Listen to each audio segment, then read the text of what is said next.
Hello, everyone. Welcome to another episode of Another Angle. Today, I'm joined by Doctor Sula. I would say a person who is interested in improving humans' relations. That would be the mission for Doctor Sula. But before I actually go into a lot of detail and all that, I would love to welcome you, Doctor Sula, first of all, to our podcast. Thank you. And I would like you to tell us, who is Doctor Sula? How would you describe yourself? So I'm a health psychologist, which not many people have heard of, kind of a health psychologist necessarily. People are more familiar with clinical psychologists.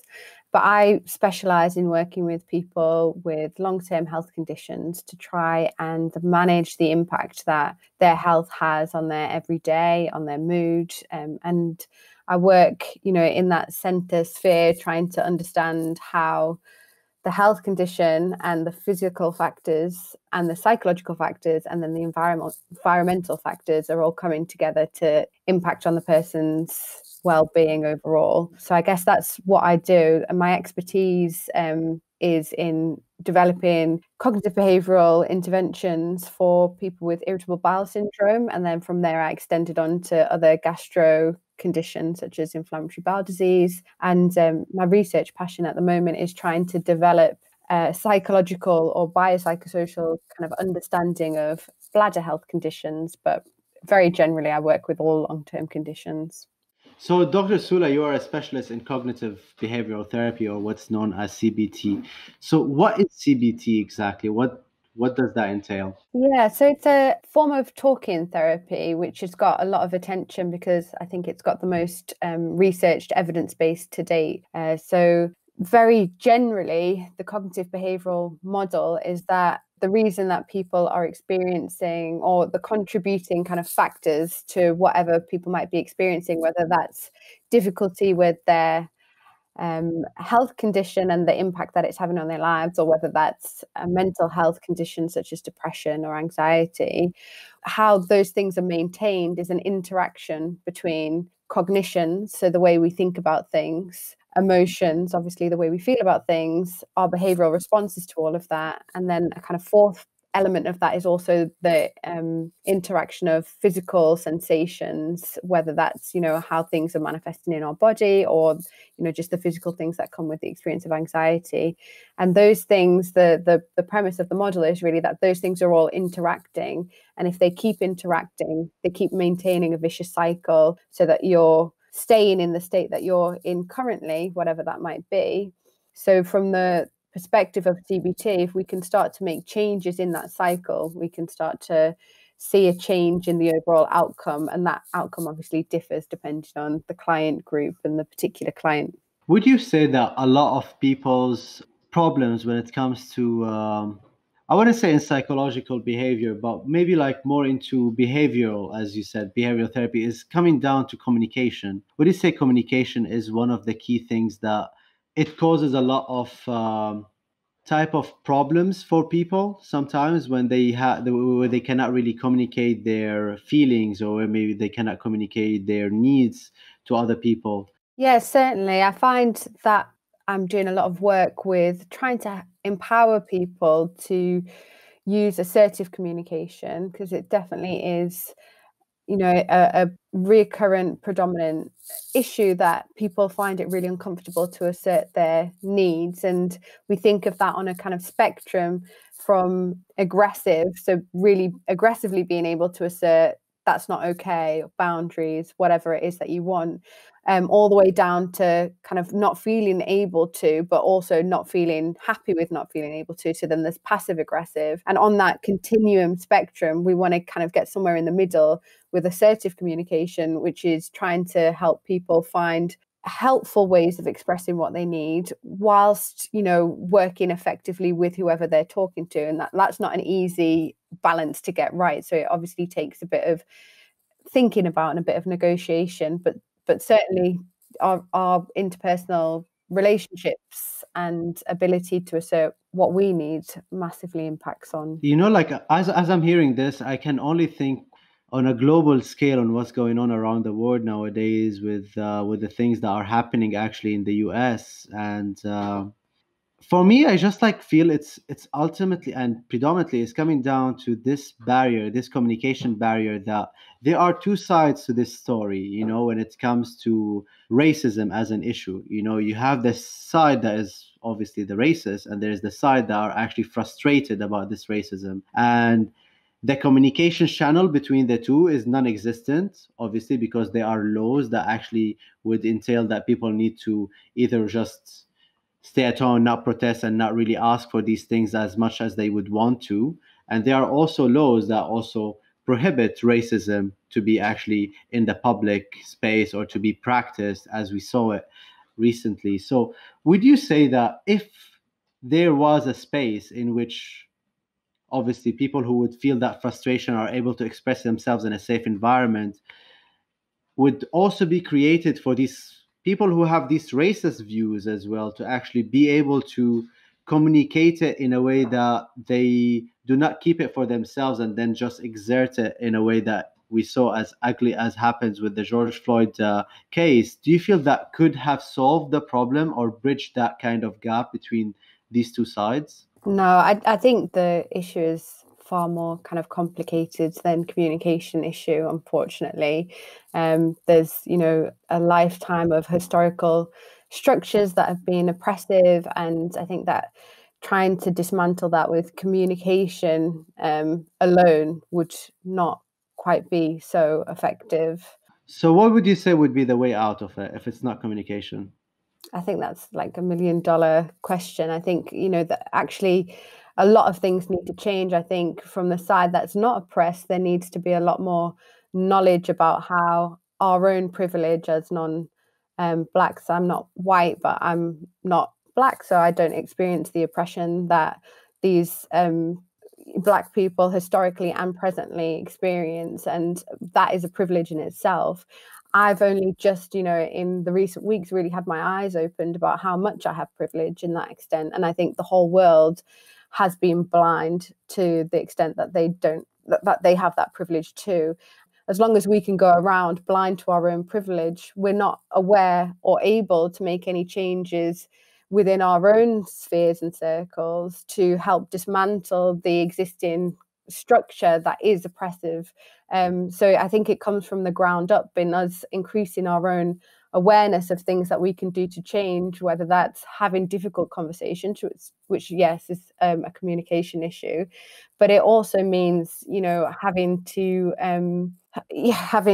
kind of tackle systemic problems that we see and advocate for other people, which I guess, going around that is very difficult, and it comes with a lot more challenges than just finding an effective way to communicate. It comes with disadvantaging ourselves and our own comfort, which is a huge issue. So going back to communication, so what got you really interested in understanding that and having that kind of specialty within it? So becoming a better listener is obviously one of the key things that you would promote within your CBT sessions. So why did you double down on these type of channels as a way to deliver your therapy to your patients? So CBT isn't necessarily about becoming a better listener. It's about increasing familiarity in what's going on for you.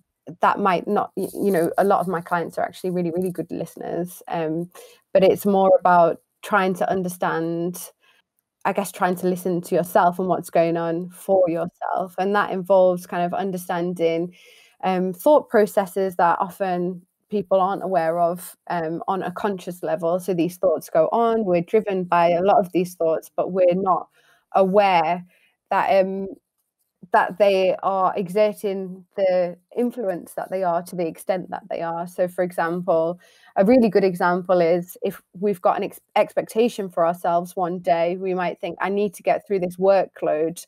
I've got 10 things on my list. It needs to get done. There's never any challenging of that assumption that it needs to get done. But actually, that's just a thought. We've just made that standard for ourselves for that day. So then we go through the whole day feeling an enormous amount of pressure to get through that 10 things. And as time goes by, we've only gotten through 2. And we're like, oh my gosh, I've still got 8 to do.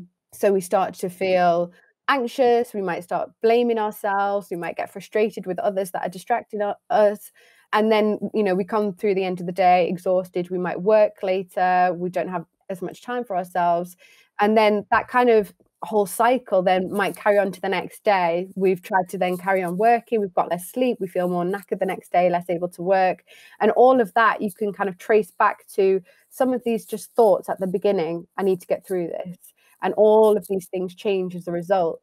So actually, by becoming more aware of our thoughts, finding different ways to respond to them, we're empowering ourselves to help ourselves in various different ways. Absolutely. I feel like sometimes the holy grail to actual psychological therapy is sometimes just shifting from negative to positive, and doing that shift might require people to go through different journeys until they find the one that actually get them to stick on that transition.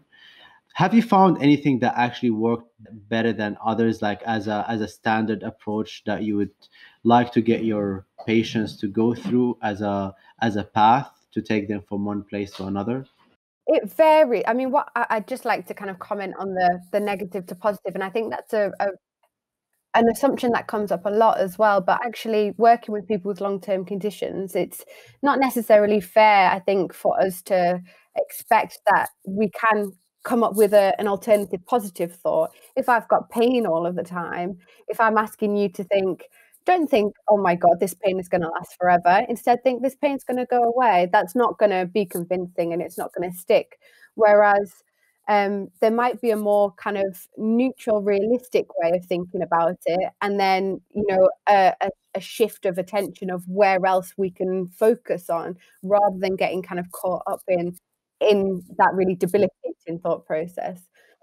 Yeah, absolutely. It's not in an anti-dotal way. It's not like going from this or the anti of it. But sometimes going from a negative to a positive could be just as simply as shifting your focus from one thing into a completely different thing that would be positive.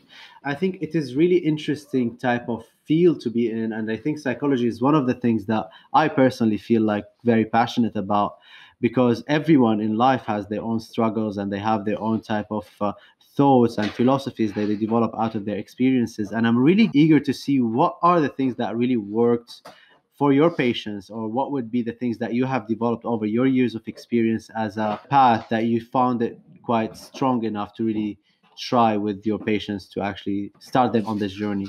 Yeah, I think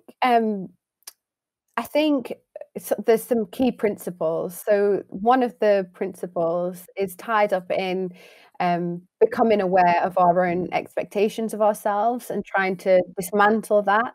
Um, so, if we find ourselves in a difficult place or a stressful place, we often think big in order to try and get ourselves out of that. My advice would be kind of to counter that completely and start off small. What's the first step that I can take to be helpful, and doing that in a graded way? So most of my therapy starts in a graded way, so that we can start with kind of getting a healthy foundation, and then we can tackle the more difficult stuff, so we don't have to dive in head first to the really difficult, dark past and thoughts and all of that. We can just start in getting a nice balance of, okay, what's going to be a more pleasurable activity? If I'm sat, thinking about how difficult things are all the time and trying to problem solve and deal with my finances and deal with this, that, and the other, is there actually some way that I can carve out time to look after myself, whatever that's going to be, whether it's going to be a bubble bath, every night, or whether that's going to be just reading, integrating in kind of small things that are going to give you a time out to be nourishing. I think we can't underestimate the importance of that. And research definitely shows that those kind of behavioural level interventions are so important for shifting mood and getting us into a place where we can be a bit more resilient. I think the other key thing is coming back to awareness, which is, mindfulness is a skill that we have to consistently develop. We can't practice and then we're suddenly mindful. It's something that we have to adopt into our everyday. So mindfulness is something that I try and offer all of my clients in whatever part of work we're doing. And that is the benefits are multiple folds, but there's two key things. One is we become more aware of difficult thoughts. And one is the attitude of mindfulness is to be compassionate and non-judgmental. And the more compassionate we are to ourselves, the less judgmental we are to ourselves. the more effective we are in looking after ourselves and doing things that are helpful for ourselves. So I guess those are the kind of two key things that I would say are staples to any sort of work. I feel ultimately what you're describing here is communication in both elements, internal and external. It feels to me like it's ultimately coming down to how we actually talking to ourselves and how we are actually expressing that outside. Sure. But that's really really interesting. So, Dr. Sula, what would you advise those who would be asking how to stay in good relationships with friends and family at home and those far away from us? So, how would you be able to actually maintain these good relationships at times of difficulty, like the ones that we're actually going through at these times? Yeah, it is a really difficult one. I know a lot of people are feeling isolated, and it depends on the degree to which you're having to isolate. If you're shielding, it's even harder. If you are particularly isolated and missing people, I think, trying to be strategic about planning in calls and doing that in different formats. So not wait until you feel like it, because quite often if we feel lower or more dejected because of what's going on, actually communication kind of slips off a bridge. So I think trying to just be proactive about having things scheduled in there. Ideally it being video calls and not just always phone calls, so you can see people's faces and things like that. I think also be mindful not to overwhelm yourself with trying to get everybody scheduled in all the time, because there's, Zoom fatigue is real. And if you have got loads of calls, it actually can be counterproductive. So trying to get a bit of balance. There's also, just little drop-ins, so messages. They don't always have to be in-depth, affectionate communications. Things like sharing funny gifts, things like, just sharing funny anecdotes, memories, dropping in here or there. We don't always have to make space for hour-long, 2-hour-long phone calls. Just keeping connected in those ways can be really, really helpful. And I suppose, being mindful with social media use, sometimes people find that really helpful in connecting, but just noticing how you're feeling when you're using it. Are you feeling more connected or more disconnected and more isolated because you're seeing other people together or whatnot? And then make decisions off the back of that. If you're having difficulty with people you're living with, that is a tricky one, because especially in London, people tend to live in smaller areas than in other areas of the country, perhaps. So it can be even more stressful. And I guess that does come back to communication of boundaries. Just because we live together and we're stuck in this situation together doesn't mean we always have to be on top of each other, doesn't mean we always have to figure things out together. So finding ways to kind of preemptively say to someone, if I am feeling stressed or if I'm feeling like I just need my own space, that's not a reflection of you. It's just that I need my own space now and again, and working out how that can be done in a way that's not upsetting for either party or multiple parties. And again, that might mean proactive problem solving. Some people get the garden on one day, some, or whatever it might be. So I think, not taking for granted or having this expectation that everything should just fall in line. Sometimes it takes a bit of work to problem solve, the issues that are coming up, and there's nothing wrong with trying to address them in an open way. Fantastic. That's really amazing. So, would you like to share with us some of the latest work that you're currently working on? Yeah, absolutely. So I'm full-time employed in the NHS at the moment, and what we're doing in our service is trying to work together with different healthcare providers in the local hospitals and in kind of community hubs to try and integrate in healthcare pathways with psychological support, so that people can get multidisciplinary input, which is something that I think is a huge initiative and I'm really, really excited about. I'm also trying to recruit women with a history or current experience of urogynecological health issues, because I'm trying to put together a research grant on that. And so we're trying to put together a patient and public involvement group, which will be used. These women will be used to help inform how we design the research rather than they'll be taking part in the research, so that we've got a real user-led voice of what's important. And actually, at the moment, we have a representation of white women of different ages, of Asian women, but we don't have so many Black women. So if any woman out there that's Black and's got urogynecological health issues, get in touch with me. Absolutely. Our listeners can follow you, Dr. Sula, on Instagram under @health_psychologist_UK. Yeah, thank you. Thank you so much, Dr. Sula. That was a really, really interesting podcast. I really enjoyed it a lot, and Good. I wish you all the best. And I really look forward to following your updates, and hopefully we'll be able to speak soon again. Thank you. Yeah, it's been a pleasure. All of you are listening to Another Angle podcast. We are releasing a new episode every Tuesday, so stay tuned and stay safe.